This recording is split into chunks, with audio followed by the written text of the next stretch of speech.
Our airplane design project starts off with some research. You want to take a look at the web or magazines to determine what kind of airplane you want to build. The airplane for this project is going to need to have a single wing and a single engine. Once you've looked at some pictures of airplanes, the next step is to create some thumbnail sketches. You typically want about 3 or 4 thumbnail sketches. These are just very rough hand-drawn sketches done on a single sheet of paper or in your engineering design journal. And the idea is that you want to have 4 very different designs so that you can come up with a concept that's going to work for you.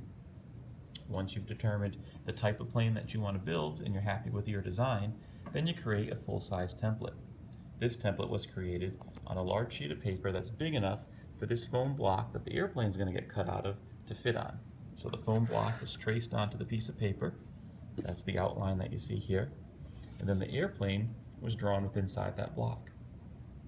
You'll also see that the space for the motor has been mapped out so that you don't accidentally cut into the space around where the motor is going to be. You need to have enough material there to hold the motor in place later on.